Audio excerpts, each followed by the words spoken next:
Hey, Fit Pros, before we get to this new episode in the KIPS podcast, I want to quickly share about our newest course on KIPS, Social Media for Fitness Professionals.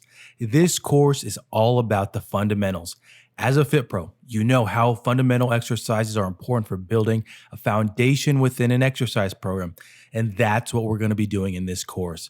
Authored by me, Tyler Valencia, I go through the stats involving all the major social media platforms and then show you step by step how to do it.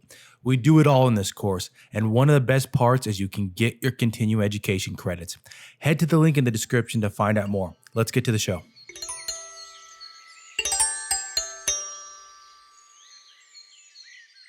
Welcome to the KIPS podcast. My name is Tyler Valencia, and I'm the president of KIPS and Time to Train Fitness.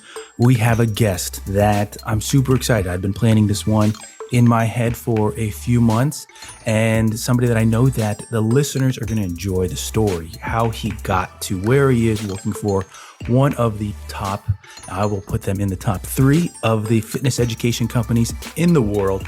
We have Anthony Wall here on the KIPS podcast. Thank you for coming on, Anthony.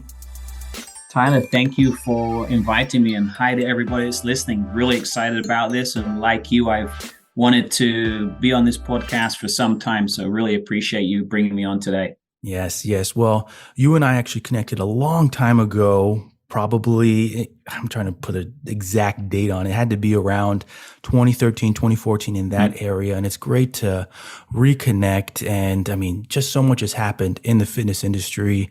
And I actually want to kick it off though with some background for our listeners, for people tuning into this episode. Can you give a breakdown on yourself, how you started in the fitness industry and your background?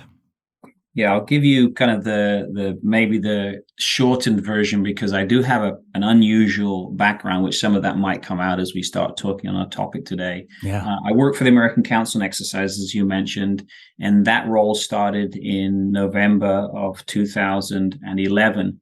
I actually moved from New Zealand with my family back here to the US to work for ACE. And my role when I started working at ACE, American Council on Exercise, was overseeing our professional education. Back in those days, professional education department, we created courses. Many people might have been through some of our specialist programs that we created, and then also our 1 hour, 2, 3, 4 hour online courses, podcasts, some of the different things that we've done over the years. We since have changed our structure, and I'm not involved in that team anymore. Our product development team create all of our courses. Our credentialing team are responsible for the professional education and approval of ACE courses and our partner CEC courses. And my focus primarily nowadays is in our international business development. Essentially, as we were talking before we came on the show, if somebody calls into the organization and has a question and they're from a different part of the world, anywhere overseas, could be Canada, South America, Asia, Europe, Australia, anywhere, that call typically will come through to me. And my function, Tyler, in the business development is to look at our global presence.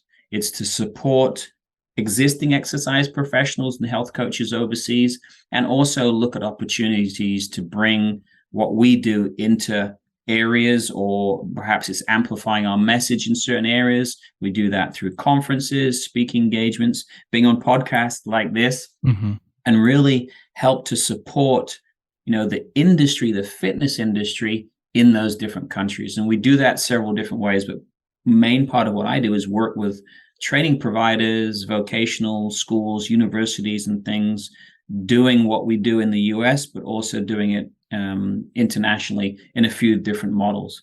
So I get the opportunity, obviously, to travel and see and speak to different groups of fitness professionals, different allied health professionals, and really start to put together a bit of a picture about how the industry, and I say the industry, I'm talking about the fitness industry, how that runs, what are the similarities, and what are the differences. And it's really fascinating when you start to pull apart and look in different countries, how quite distinct and different people do things, and also how similar things are.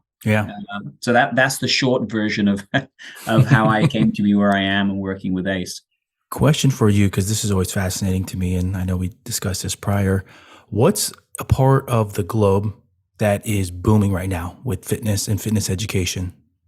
The Middle East is an area that really has continued to grow. And one of the areas perhaps that they were successful was around, during the pandemic, was how they were able to maintain open facilities during that time. And I think that had a reason for helping them grow. They're still continuing to grow in the Middle East region. India certainly is a region that's really interested in fitness, interested in education, and the population as a whole are more interested in it now than perhaps they were 10 years ago. Tyler, when we talk about mental health and mental wellness, everywhere around the world, there's more of an interest in it. But I would look at, when you look about training, that's just two areas where we see growth, we see future opportunities. And what a lot of graduates and people going into programs are looking at is, what opportunities are there for me in 2 or 3 years? When we talk about high school, people say that many of the skills we're teaching the kids at high school nowadays are for jobs that don't exist yet. And I think it's probably a little bit less the case for people going to the fitness industry. However, if we said 4 years ago that one of the growing areas you might consider is online and virtual training, the vast majority of people training at that point, teaching and training at that point, said, not interested. Fast forward to today, and it's a very different conversation. So it's kind of exciting. Yeah, very exciting. I mean, it's probably for people like me and you that we are familiar with online training and we were exposed to it just with the work that we do over the last few years. It wasn't probably as harsh as a realization of, how do we operate the computer? Okay, do my camera, my microphone, all these types of things. But fast forward to today, I mean, everybody's more familiar. Everybody knows how to get onto a Zoom call. Everybody knows how do you adjust your microphone in Zoom.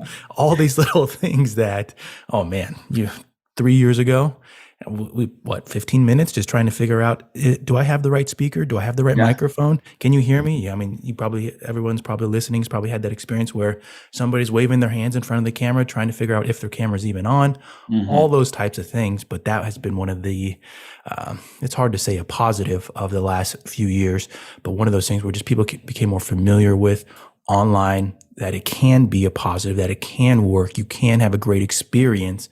And from a business standpoint, that how do you improve that experience? How do you make things more entertaining for your audience? And so with education now, those are all the pieces that I remember thinking about those things 10 years ago when I worked for a company called Nesta, that how do we create engaging education? How do we keep students constantly looking at the screen when we know that, I think it was back then, I think it was like 7 minutes that the average student spent 7 minutes looking at the screen. How do you then keep them for that longer period of time when our courses are hours long? With now taking this back to with what you do overseas and with the traveling, what was the last conference that you went to overseas? In November, I came back I was in the Middle East. I was at the Dubai Active Conference, which was my first opportunity to present at a conference in the Middle East. I was talking about small group training and virtual training as well. And then after that, I was a participant in that conference as a presenter. And then I flew to Prague in the Czech Republic and attended Europe Active's International Standards meeting, where I was an attendee. We have a number of partners in Europe. So we had some from Asia and India come in as well to that meeting. So we got a chance for the first time in 3 years to meet those individuals in person. And then also as an attendee was understanding some of the issues, some of the projects and plans that are being implemented in the European market. And that was a really fun time to see everybody that I hadn't seen for 3 years as well. So it was really nice. I bet. Question that just came into my head that would be fascinating. I'm sure every listener, every Fit Pro would be interested. How over the last, we'll say 5 years, has ACE and the education and even the goals of the company, how have those changed? Our strategic plan when we look at things is always evolving, and it will be for many organizations, many people that are listening understand that, you might have an idea, you might have a concept, you might have a project. In 6 months, that might shift. And one of the things that I think you've identified in the conversations is this is a fluid environment. Yeah. Our mission is to get people moving. We do that through many different touch points. Perhaps how that changed in the last few years is one of the ways that we got people moving that was a little bit different is we do it more of an online environment now for continuing education, some of the education opportunities we offer. In terms of overall, our mission has always been to get people moving. We do that through the partnerships that we have domestically and around the world. We do that through the different groups that we help support. And we've also got, a considerable team that works on some of the mission focused aspects of our job, which is around elevating the reputation, elevating the role of a fitness professional, a health coach. Mm-hmm. And so over the years, that central mission of getting people moving is always there. But some of the strings that we can pull, whether it's through collaborations or it's specific programs that we might look at, are we looking at specific populations? Are we looking at method of delivery?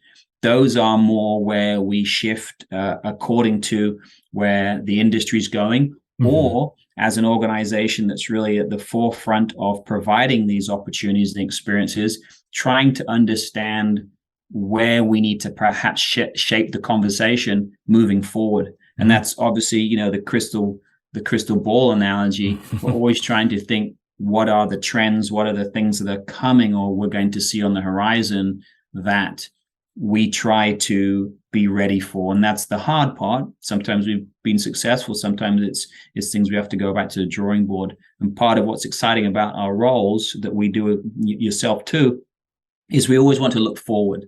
Yeah. We want to be able to find those opportunities and think what's the best experience for the people that are taking our programs, our partners.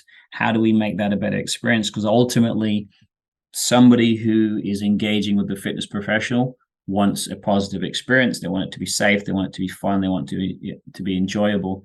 And that takes a lot of time to try and understand how to match their needs and meet them where they are. Yeah. Oh, yeah. I mean, a lot to unpack there. The piece that, comes to my head is often as fitness professionals, we think about education. We're betting ourselves. We want to make ourselves smarter, but ultimately the end goal is the client. We want to improve the process that they go through with health and fitness to be positive, because for the overwhelming majority, and I say that all the time, the overwhelming majority does not have a positive outlook on health and fitness.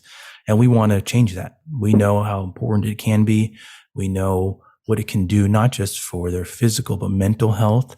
Mm-hmm. And the education that we create, it's hard to think, working on the education side of the fitness industry, that how do we impact the end person? The end person is that person at home that we want to get active. And with online education, tying in that piece here, or even just education in general, I feel like that's one of the pieces that sometimes we miss in the fitness industry is the client, the end individual.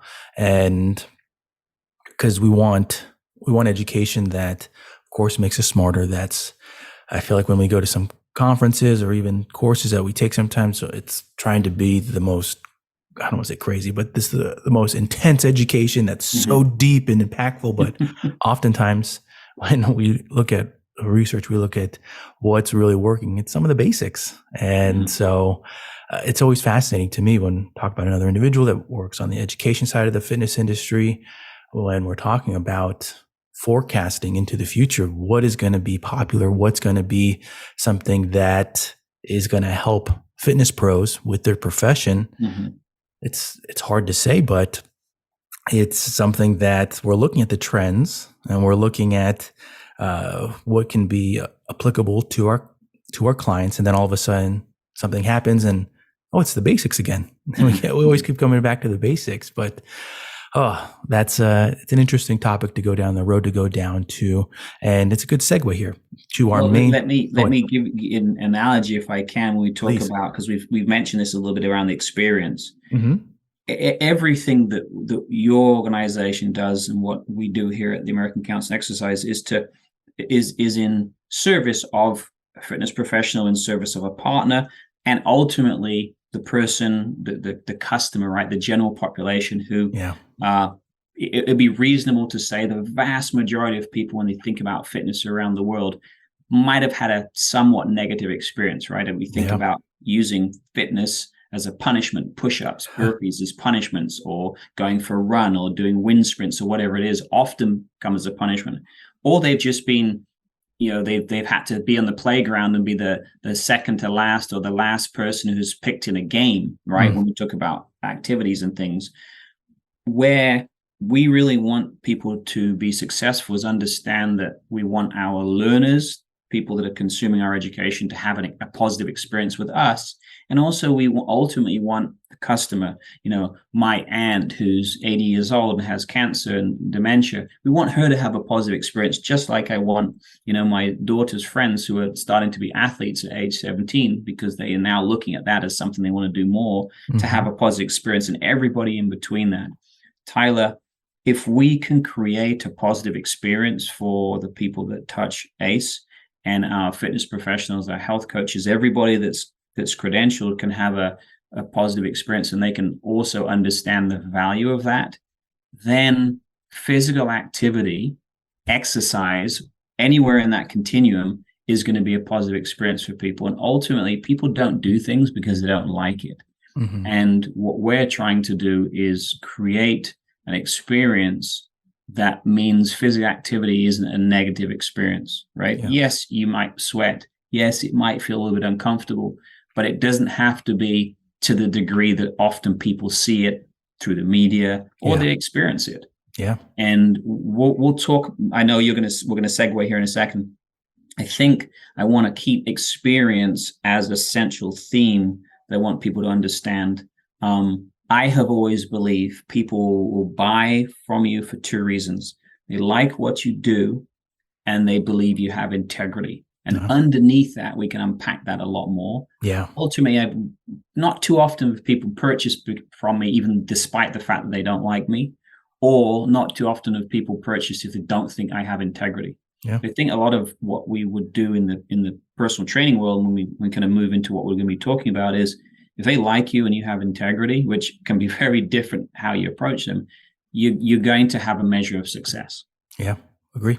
And I mean, that's a great segue there in terms of talking about small group training and with putting yourself out there as a small group instructor. I mean, I'm going to put this piece I'm going to interject it here with, I've said this in courses, conferences, podcasts, that I've never been the great seller. I remember going through different educational programs or even trainings at gyms, and they talk about different personalities and which type of person are you when you are selling yourself as an instructor. I am not that person, but exactly what we're talking about here with having integrity, the experience, and people investing in you, clients investing in you, you can still make a living in this industry. You don't have to be that hard seller. You don't have to, even as from the instructor standpoint, you don't have to think that I have to force this person to buy training from me. You don't have to have that personality. And it's a great segue here to what we're talking now with, how do you start selling yourself as a small group instructor? For myself, just even thinking back to it, I always heard how great small group training, and even in theory, just thinking about it, oh wow, like I can potentially make more per hour as an instructor, having 3 people that with similar goals, coming at the same time and programming something. But it was always the how. How do I get to that? But I saw other instructors when I used to work in facilities, but it was always the, how do I get to that? Is it word of mouth? Is it flyers at the gym? What are the pieces that you talk about with instructors when you're talking about small group training and getting yourself out there as a small group instructor? Yeah. I'm going to go back a little bit to before my time at ACE. And when I worked at Les Mills, I worked in Les Mills in New Zealand. Many people will know Les Mills on this podcast as, one of the leaders in group fitness programs. And Les Mills in New Zealand also owns and operates clubs. They have personal trainers in those clubs. And I oversaw a personal training department for New Zealand. I was the national director of personal training. And within my first couple of weeks, our CEO, a good colleague of mine, Reece Sondike, came to me and said, what is the next trend going to be in this industry? And I said, well, on this side, in the personal training side, it's going to be small group training. And we call it team training at Les Mills at the time. Mm-hmm. And that became very popular within our organization and obviously within other organizations. And we see it now as something very, very popular.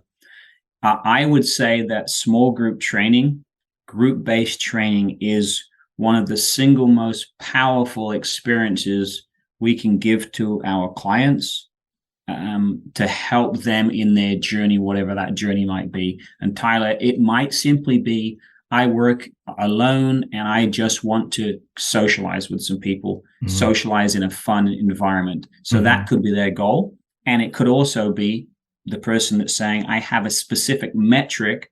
I want to do this. I want to accomplish that. I want to lose that. They could have that metric and get the value from it. Yeah.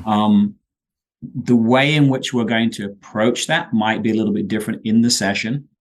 However, the most important thing I want people to understand from small group training is this is an incredibly powerful way to create and foster a positive experience within the group and within your community. And for me, that's one of the number one things that I like about small group training. Now, the customer is going to like it for many different reasons, and we understand that. However, if we can think about that in everything we do, then to your point, you're going to be successful because you're going to come across with having that integrity. You may be the expert, you may not be the most expert in everything you teach, but that doesn't matter if you're having a fun time. Because while we on the education side, where you have to have all the education, that's most people aren't coming to you because you are necessarily the most educated. But if you're the most fun, then that's going to be a big ticket there. And I want people to kind of understand we want to find the right balance. Yeah. You and I were talking about Dr. Kravitz before this session, and he is such an amazing educator and presenter because he can take a very complicated topic and distill it down into a really enjoyable, easy way to learn. And if we can take the ability to create a habit or understand a movement or do something different or hard and distill it into a fun environment, then people are going to want more of that. Yeah. Oh, yeah. Right when you said it, it just clicked in my head with the experience part, because we keep coming back to the experience term. And with individuals that are looking at exercise, they're at home, they're sitting down, they're thinking about it, and you already hit these points with it, with push-ups, burpees, whatever that might be. Those seem hard, but having your best friend right there, or somebody that you know that you met at the gym, potentially in a class, that is going to be right there with you and going through all those things. It's the support. It's the, I can do this with somebody else and not feel like everybody's looking at me at the gym, that I'm being judged, that my instructors, my trainers just judging me. Those are things that we don't really think about as instructors, because exercise is something that we enjoy, that it's always been a part of our lives. But what is that other perspective on the other side? Being able to empathize and think about what are they going through. Those are next level things in my mind for instructors to wrap their minds around and start thinking about, because this is where small group can be great, that they have a support system that's an improved experience. And those are all things that then lead to more sessions. They're coming back, they're attaining their goals, they're pushing past them, they're going for new goals. And with it, I think that the piece that I do want to come back to again, with just trying to figure out what is that piece that the instructor, do they approach people in classes that they maybe see at the gym? What has been something that you've experienced that it's like that insight tip that this has always been a great way that I get a small group together? I'm going to start with something that you mentioned around, us liking the exercise experience, and acknowledge that there are many fitness professionals, health coaches, and people in the industry who at one time may not have enjoyed that experience. Maybe they had maybe they had obesity, they had weight management issues, they were intimidated by the environment. There's plenty of people in our industry who have overcome that. And that experience goes hand in hand with every individual instructor that I've ever spoken to has a unique story, has their why, right? To take another example. Mm-hmm. And I want to see that as part of the conversation when they're talking about, why they would sell personal training. So understanding that what is it about you that is important for people to know in this experience, because you're going to be an integral part, one of three parts of what I consider successful small group training. When I'm presenting and I talk about these three pillars, the connection that you make and who you are with the people in your program is very important. Your question, Tyler, was, what's the best way, or where do we talk about this? Mm-hmm. I would say there isn't an ideal, because it's going to be customer focused. Yeah. If you are leading a small group training class, those people came into that class for many different ways. Maybe it's from word of mouth. Maybe you also teach a health coach class, or you're a group fitness instructor and they heard or saw you doing something there. So really that conversation is, whenever you have an opportunity to ask people, what is it, what gets you excited about this, or what are some of your, where do you want to be down the road? That's a time to be thinking, is small group training for them? In my years working at Les Mills, when we were doing small group training, I oversaw the design of the programs, right? I was probably like a program director there. Mm-hmm. And I also ran some of our larger programs. And I can think of specific occasions, where I said to somebody, this small group training is not for you. I think and I gave them alternatives. That is important. I want everybody that's listening to understand this is not a one size fits all, but nor is it one program for everyone. There are many people that you're going to come across who small group training won't be for them. And part of the conversation is for you to decide if the program that you offer is for them. Early on, we want to be having those conversations, because ultimately you won't be successful if everybody that you talk to feels like they're obligated to come into your program. Yeah. So the conversation, wherever it is, and it's funny because I just did something online recently, and someone came back to me and said, well, what are your rates? And I said, well, I'm not personal training at the moment, so I don't have rates. That was an engagement that I had with that individual, with no intent for me to necessarily bring them into a small group training program. So whether you're online and you're doing things through social media, that's a great way to find people. Whether you're in the community and you're doing local events, or you're the person who is known as the go-to person through word of mouth, there are so many different ways that, as an online professional living in the online world, you can get people. Now, with that said, word of mouth is extremely powerful. We all use word of mouth. If I want a new car, if I want a new computer, I want to buy something at Christmas, and all of us have probably asked somebody else, what do you think about this? Yeah, last night I was talking to some friends about a pressure cooker. And I said, which one do you have? That was my first question, because I'm thinking about getting one of those for Christmas. So that word of mouth, talking to your existing clients, your friends, and understanding from them, what are they looking for? Do they have people who are perhaps need a bit more help? And then those first early steps of, well, I could reach out to them and talk to them about their goals. I think, I wish I could give you a blueprint and say, this is the process, but it's why it's different, Tyler? Because we're all different and we're unique. So perhaps the way in which we have that conversation is always going to be different and unique. Yeah. I mean, the piece that I came to when you're talking about sharing your experience, the entry level or beginner instructor that might be listening, they are probably going through, what do they call them? First time consultations, or your first session with a lead that you might get like a one sheeter, and you have to call this person, you have to try to get them to come in, all that kind of stuff. And you're getting your experience, you're getting your feet wet, but being genuine in that process, saying, here is my experience, here's what I've gone through, connecting with them, and then offering them potentially something like small group. I think that is such a unique experience because they come there with some expectation that they're going to be sold something, that they're going to Mm-hmm. spend a lot of money, and they already have a barrier up. But if you are sharing something that they can relate to, Mm-hmm. because often if you're a first timer, you're kind of given a script. You're kind of given you do this, you teach them to do this, and then you take them to this place in the gym, and then here's where you pitch them your training. And it's a very rigid, Very rigid, Tyler, very old school. yes, exactly. Yeah. And getting away from that, I feel like those are things where you learn so much about yourself. You learn what type of person you are, instructor you are with selling. Because if you come across as you're reading a script, the person knows. I say this all the time, that customers are so much smarter these days that they know what to expect.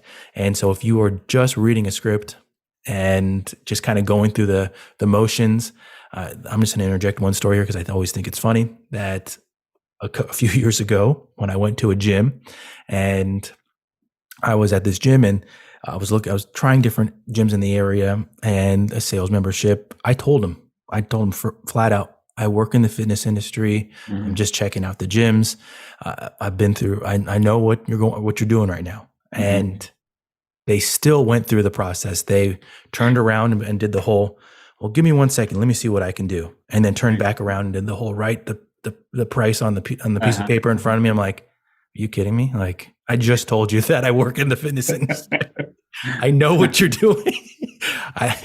But with customers in general, not just people that work in the fitness industry, they know what's going on. And that connection that you make right there with sharing about your story, finding that connection right there, I think it's so integral to what yourself as a fit pro with how you move forward. And if you give them an option that is less expensive, that hopefully they look at it as, oh, wow, like I have somebody there. I'm going to meet somebody at the gym. I'm going to be a part of something that it's not just all the attention on me, and it works within my budget. Like going back to the other term, you talk about being genuine. I think right there, that's a win-win right there.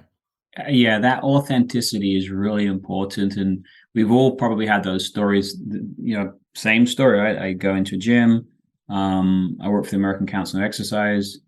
What's that? That might be a bit of a warning sign that those people aren't that skilled in what they're doing if they're not sure of the certification organizations. However, perhaps when I go into a gym and it's a smallish gym, I don't need to go and tour the locker rooms and have a look, and those will be shown where they are. And I can figure that out, right?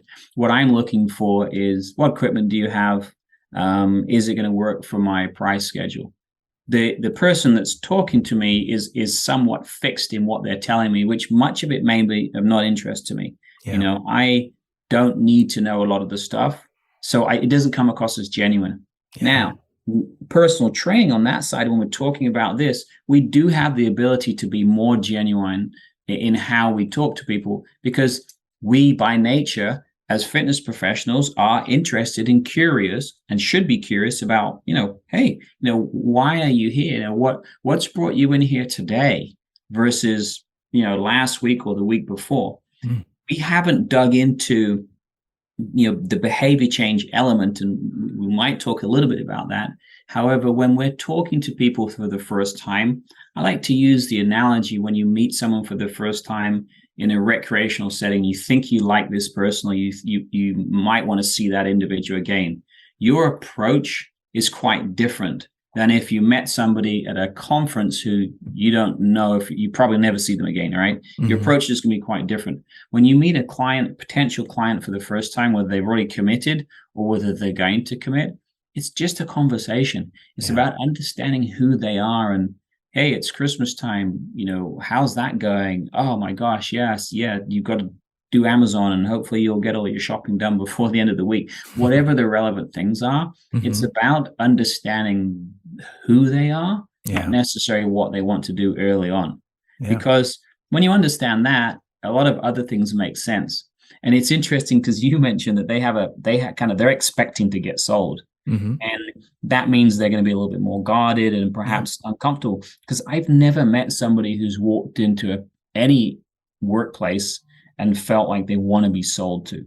Hmm. or they want to be lectured to or told this or that. They just want to understand, is this the right fit? Yeah. And that's where we have to come from. There are ways that we can help, people that are listening today. We'll give my information later if they want to talk to me about this a little bit more. I can perhaps help guide them. But whether it's resources that we offer at ACE and some of the apps and things that we have, and the Compass journey that we help people with education, or it's just hey, I'm thinking about this. It has to be individual to the person that's sitting in front of you. Yeah, I like that. I like that approach. I feel like it almost goes with the beginning of the conversation. We're talking about the evolution of education, of the fitness industry, and how over the years, I remember it had to be at least 10 years, that was the big thing that we were pushing. Like, how do we push individualization within our education and understanding that everybody in front of you is different? How do we get that point across? Because I think at the time it was really big on HIIT and high intensity power training and CrossFit. Those were the big things that were trending in the industry. And how do we push individualization and understanding that each client in front of you is different? And, talking about it now, I mean, that goes with what I was saying earlier, like the basics always swing back around. They come back change, around. Right? Yeah. We are just as individual as we were 10 years ago. Exactly. And right there, good segue to my next question with programming. If you're an instructor wanting to do small group training, you're new, and you know what a great tool this is for your business, but also for the people part of your group. The programming now comes into mind. You have three individuals, different backgrounds, different health history, potentially different injury histories, and you're looking at them and how do I create something that's going to work for all of them and help them out and make them feel better? What are some of those difficulties that you talk about with programming and preparing yourself for this small group? Tyler, as you're talking about that and setting the scene, I'm thinking a couple of things. And, one is this a drop-in session versus I've sold and this group are coming for over a period of time? There's going to be some of the mechanics that we wouldn't necessarily get into about the nature of this session, where it's delivered. However, I very early on, as I'm thinking while you was talking about this, is it's going to come back to my experience and my education. Yeah. So when we talk about education, we talk about our own experiences, critical when we're starting to think about programming. For example, you could give me 3 clients. I'm actually going to go 4. Small group training in our environment is 4 or more people. So I'm going to have this 4 clients. You're going to have the same 4 clients. I'll give you 7 exercises, and then we have the health history, right? What we put together will be very different, even though we've spoken to these individuals and got the same information. And it wasn't, the exercises are going to be the same. The people are the same. So there's only one thing that's different. That's us. Yeah. And that's where our individuality comes in. I would say to people as they're thinking about programming, when you write your first iterations of programs, there's nothing out of bounds, right? Put everything down, put down all the things you want, you wish, anything, and then you start to kind of shape it a little bit based upon certain things, because nothing's off the table when you're considering what the program should be. It's your experience that determines what the output is. What you lay on the table initially doesn't matter. It's the output. And the way that you get a great experience, the way that you have a good output, is being open to throwing everything out there on the table. For example, someone might say, well, we should do this exercise, or we could only do this exercise. Well, what about if your client's asking for that type of thing?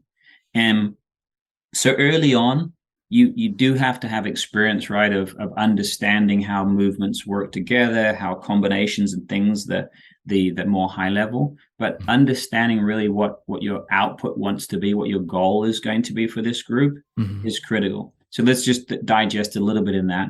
Yeah. These 3 people, the 4 people, we just signed up another person, so now we're a team of 4. What are their goals? Is one of their goals to have fun? And it's probably not a question you're going to ask them, but think about it from that perspective. Again, what's the experience? I can make it a very dry clinical experience, or I can make it a very enjoyable experience. And what makes it fun is not the exercises they do, it's the way in which we deliver those exercises, working as a team, working with a common goal, working in a competitive, working as an achievement-focused outcome. Those types of things are what makes the programming, the 7 exercises, different. Yeah. I don't know if I've made it more confusing by saying it that way, but really, No. it is about what do you want the experience to be, as about focusing on the. I know sometimes we get stuck in the detail of the programming. Here, so let me give you a good analogy.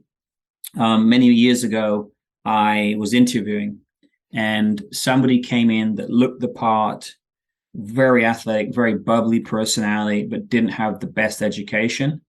And then someone else came in who had the certification, had a degree. When those people came up onto the floor and I was showing them around, afterwards, people came up to me, other staff, and said, you should hire that person. And they didn't know anything about the background. It was all the person's personality. Mm-hmm. And so my point is here, it's more than just the education. That's very important. Mm-hmm. But ultimately, you want to work with somebody who's enjoyable, fun, because I would take it for granted that you're going to be safe and effective. Yeah. I don't know what. Yeah, sorry, that was a lot, wasn't it? You can edit some of that out.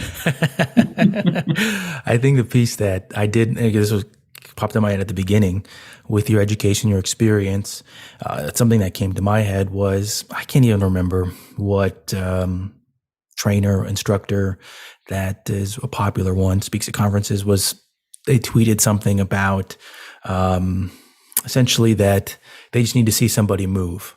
Because I think they were being asked about assessments and whatnot. Yeah, and that's something that I would say that I've personally gone through with working with groups. Mm-hmm. And once you get some season under your belt and you get some reps, you ultimately just get to a point where you just need to see somebody go through some exercises. Mm-hmm. You get to see how they work with, can they hinge? Can they squat? Do I need to give this person a cue to work on? And, maybe then you're just putting out some of your greatest hits, and your greatest hits might be different than another instructor in the gym. But with those ones, you feel so comfortable because you know what you want them to hit. You know the cues that you want to get them. How do they receive them? And then how do they process it? How do they go through it? Because then you start to create that individual, okay, I need to give this one a different cue. How do I reword this from them?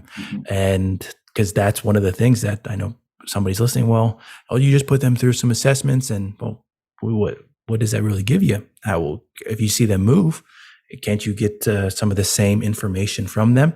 As an instructor, I know those are very debatable topics, but that's very debatable, because I have never met a client who's walked in and said, what I would like, please, is an hour of assessments, right? Exactly. That's not what they're asking for. Yep. And I know there's people out there going, but we have to have assessments. And my question is, if they had a great time and they didn't do anything that was dangerous, they just went for a walk with you, you would need to assess them for that. So there is a time, Tyler, when assessments are important. At Les Mills, with all of our small group training programs, we did assessments. Yeah. We use those as metrics to measure. But clients aren't coming and saying, can I spend the next 3 hours being assessed over the next week? And I want you to do all of these measures. That's not what they're looking for. And our goal with programming, even if, what if the first session was just a really fun, interactive session where you're looking at how they move within the confines of what you're comfortable with? That's probably going to be more successful than the clinical approach. Many people don't like to go to the doctor because of the white coat syndrome, right? There's a reason why it's a syndrome. There's a reason why doctors have worked so hard. And if you go to a pediatrician, they dress different and they act differently, because we don't like that approach. So I think when we're talking about that programming, just the assessments can come later if they're needed, and we can debate that quite a bit. But they're not going to come back to you because they had a great assessment session. They're going to come back to you because you listened, you had a good time, they had a good time, they enjoyed you, they connected with you. Such a great point. Such a great point right there. And I mean, to give an example in my head, the one that popped in my head, because right along the same lines, if you were to say, okay, we're going to assess our push-ups and we're going to do timed push-ups, how many you can do in 1 minute? I mean, just think of what's going on. Oh my, I didn't sign up for this. I don't want to do this. And then all of a sudden they're going through it and they're just miserable with it. But instead, okay, we're going to start with some push-ups. If somebody says, oh, they raise their hand and say, oh, I can't do them. Okay, well, here's some options, and you take them through it. Okay, well, how about we then try this? And then you have 4 different people just doing a set of push-ups. You're watching, you're gathering information, you're understanding kind of where they are with their programming. You're still gathering that information. Isn't assessments for you, the instructor, anyway, to be able to program better if you're doing it in a different capacity? Isn't it the same thing? I mean, are they really going to want to know that, oh, wow, like in the first session I did 15 push-ups in a minute, but if they did that first push-up and, or they do those push-ups and then maybe a month later, they're like, oh, wow, I remember on that first session, well, one of our first exercises was a push-up and I remember struggling. Isn't that the same experience that they just went through it? All the difference is that you said this was an assessment and you wrote it down on a piece of paper, but literally the experience. They're looking for the output, aren't they? They have a goal in mind. They want to feel better. They want to look better, a combination. Yeah. How they get there, that's important for them. But the detail that we sometimes get lost in for us, because we want to either validate ourselves or we think it's really, really important that we know all these things. Tyler, I often are concerned when people are new in the business of relying on, all of the, what we might call crazy or fun or super hard things we might see online, right? Yep. They might look great. I could, we'll use the push-ups as an example. I could give you 6 different push-up exercises. So, close, diamond, wide, stagger, things like that. The way that I program it is what the fun will be. Yeah. You're going to do push-ups. That's all you're going to do. But we're going to do it in so many different varied ways. We're going to do partners. We're going to do some mirror. We're going to do some crawls. Or, we could do different things. That's what would make it different. I'm being extreme to create the example. It isn't the exercise. Sometimes people are like, oh, it's the exercise. It's not the exercise. It's how you use the exercise. Yep. The same way the ingredients in baking, flour, milk, sugar, egg, and water, you can bake that. It's going to taste horrible. However, the way that you added all of your spices onto that is what makes it exciting. And the same with the way that we program. The exercises, they can enhance it, but they don't have to be the quote unquote fanciest, most complicated exercise. They're going to be basic things. Yeah. Because often some of the best sessions that people have are the ones that, guess what, they're the easiest for them to do in terms of complexity, because they don't have to think about it. They don't feel intimidated. They don't feel the self-efficacy is built up by feeling successful, not by being shown, here are all the things you can't do. And that's part of the skill over time is making sure that our clients walk away feeling positive. And the example I have often used is, what did you do in this session to make them feel like coming back tomorrow? Yeah. We could reverse that and say, what did you do in that session that makes them feel like they shouldn't come back tomorrow as well?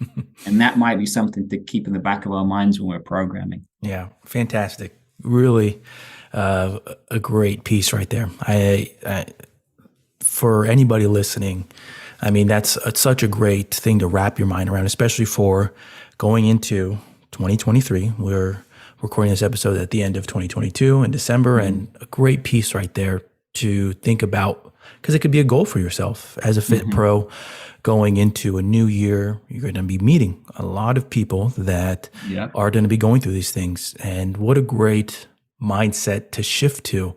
How do I create an experience that, with my programming, with the approach, with the discussions, with all these pieces that just improve it, that make them want to come back? And I think that that's the biggest takeaway of this episode right there, that last piece. So fantastic stuff right there. We're gonna and one other thing, Tyler, is ask your clients that are training with you, that went with you this year, what were some of the fun things that we did, and what are some of the things that you're not so keen on? If you ask that, you will find out that they see it very differently from you. We always look at ourselves differently from other people doing the same with their training. So ask them that, because that'll be the basis for how you change things up. Or they go, for example, you, Tyler, the person, are into frisbee golf, ultimate golf. I'm not sure what you call it. But if I was to ask you what you think about yourself, that might not be a feature. But if someone said Tyler, I'm like, oh yeah, he loves doing that. So I see you differently. And the same with programming. You want to get from your clients who are the experts in themselves and also the experts in having done your programs. You've probably not done your programs as much. So ask them. Yeah, that's good. I love it. Love the feedback. We're going to move now to our podcast takeaways. And for our listeners, they know that I give the same spiel, that I talk about where I got this question and why I enjoy it. This question, I'm getting nervous. I got it from a documentary that I believe I saw on Amazon, that this individual, he did 50 Ironmans in 50 different states. I don't know if it was in 50 days, but it was something intense. It's called Iron Cowboy. And he was asked on Twitter about what are 3 myths about Ironman competitions. And I thought it was very fascinating to switch it up, because asking this now to health and fitness professionals, it's something that will vary depending on their experience, what they've done in the industry, what they're doing now, who they work with, all these types of things. And so the question I'm going to ask you is, what are 3 myths about the fitness industry? Gosh, that's a tough one. I'm going to need some time to think about that. The first myth, and we have worked, I think, hard to dispel this within the industry, but again, people looking in might see it quite differently, is the industry is not just for, or is just not full of buff, perfect looking, supermodels. Our industry is extremely diverse. We have people from all walks of life. And we have people with many different backgrounds. As we said earlier on, people who have struggled with their health and their fitness early on are very successful because they have unique stories and they can relate to different people. So I think that's the first myth. The second myth is not everybody in the industry necessarily likes exercise, right? Oh, you all love exercise. That's not the case. But plenty of people in the industry maybe prefer not to, but they understand the health benefits of it. So what they're doing is they're able to find things that are tolerable, not necessarily that they love. Not if you said to everyone in the fitness industry, okay, if you stop exercising, there will be no negative benefits at all, I think you'd find quite a few people like, that's it, I'm done, thank you. So that's something I think that people assume. And the last myth, I'm going to make it a little bit personal, is we don't all get it right and do it right all the time. I've had people say to me, well, you always eat perfectly, so it's easy for you. That's not true. There are many things I like, and there are many things I have to moderate. And so in the industry, while people might think we all eat perfectly, have perfect, health and exercise the exact perfect amount of time for ourselves, that's not the case. We have all the same challenges. We just sometimes are better at dealing with them in certain areas, right? We have a little bit more education, a little bit more experience. That last one will be the one that I'm going to continue. I'll just give my insight on it, because it's something that I'm personally going through with.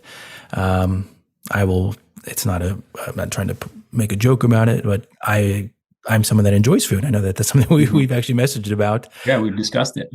I love food. That's one of the things that I watch videos on. I watch shows on TV, and going to new places. I know that I don't eat quote unquote perfect. I know that I enjoy dessert, and I'm sure many people do. I think that as I've gone through the industry and matured more, and even with my own self, just learning more about myself, I actually am even more loose with my programming, my own programming. I don't even program anything. I just work on a mindset of being active.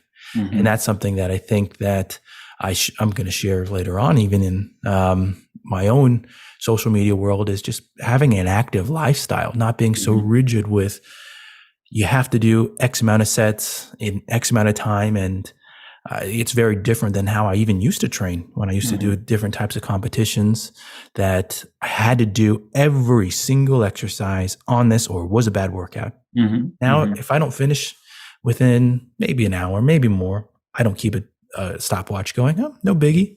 I got other things. That I think there's so much pressure with activity these days that you have to do this, you have to have the best exercise, you have to do this many sets, this many reps. Don't stress on it. That adds so many layers onto it instead of just be active. Just think about the consistency factors. So I thought that was such a great one for you to talk about.